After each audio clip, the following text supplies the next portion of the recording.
What steps will your energy policy take to meet our energy needs, while at the same time remaining environmentally friendly? That guy, Ken Bone, became a surprise internet celebrity during Sunday's presidential debate when he made clear that an energy policy that meets the country's needs while remaining environmentally friendly is a big issue for voters. So how can this balance be achieved, and have the presidential candidates both put forth viable plans? Joining us to discuss is American Petroleum Institute New York Executive Director Karen Moreau. Karen, thanks so much for being with us. Thanks, Tanya. So your organization is the trade group that represents the oil and natural gas industry, correct? So were you relieved to see the energy policy finally getting some space in the debate? Well, absolutely, because it's such a big part of the American picture. And we have voters saying they want to see, at least 80% of voters, frankly, want to see more oil and gas production in this country. They want to see more pipelines built. They recognize that the reason that we are the largest producer of oil and gas in this world, and we're reducing carbon emissions to the lowest level in 20 years, is because of American ingenuity in our industry. Okay, well, obviously you represent the industry, so you have a specific point of view on that one.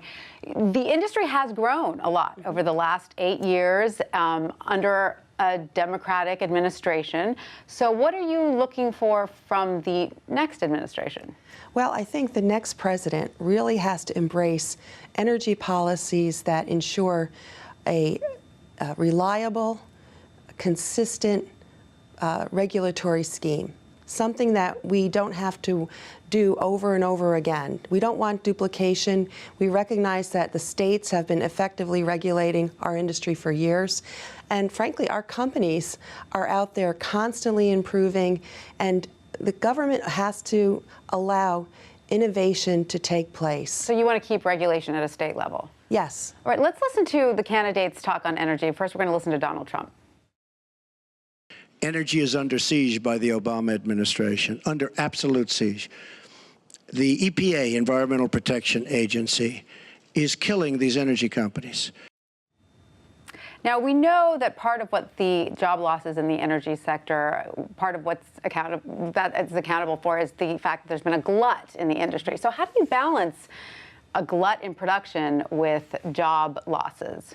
Well, our industry, in creating so much low-cost energy, really has enabled so many other businesses, not just our oil and gas businesses, but other businesses across the country, to really take hold in this country. Once again, manufacturing is on the rise due to low energy prices. And that in areas where we're developing oil and natural gas, such as the great state of Pennsylvania and Ohio in the Northeast, we see all kinds of companies coming from other countries to the United States because they can now rely on a low-cost supply, a consistent supply of oil and natural gas to meet their needs. All right, let's listen to Hillary Clinton speak about that. I support moving toward more clean, renewable energy as quickly as we can, because I think we can be the 21st century clean energy superpower. So, listening to both of those candidates, do you like what they both have to say from your industry's perspective? Well, our industry fits into both candidates' picture or view of the future for energy. Frankly, Mrs. Clinton, talking about renewables, has to recognize that renewables do not happen without a pipeline system that ensures natural gas, because solar and wind are intermittent supplies of energy. We can't completely rely on those. What do you think, though, about the controversies, for instance, what's happening in North Dakota right now? There is a Native American reservation that are opposed to a pipeline going through their land, and it's causing a lot of consternation there. They say that sacred burial grounds have already been destroyed. What would you say to that? Well, first of all, if people aren't already aware, the Indian reservations are over 70 miles from where the pipeline is.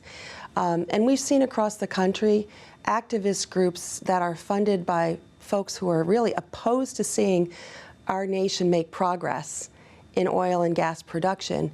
They generally are leading the charge in places across the country to try to slow down infrastructure development. And all that does ultimately is hurt the people who can least afford high-cost energy. It also hurts those folks that are working on those pipelines, the guys that work with their hands, the building trades across this country who so desperately need work.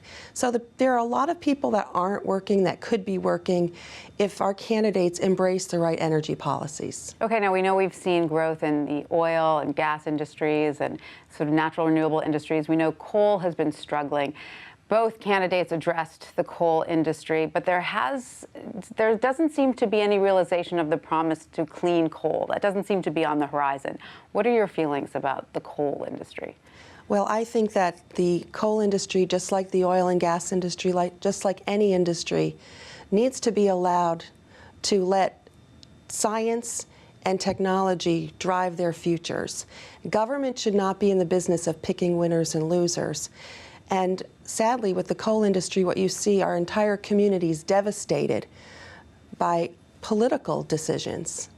So you definitely believe that environmentally friendly policies can coexist happily with pro-energy policies?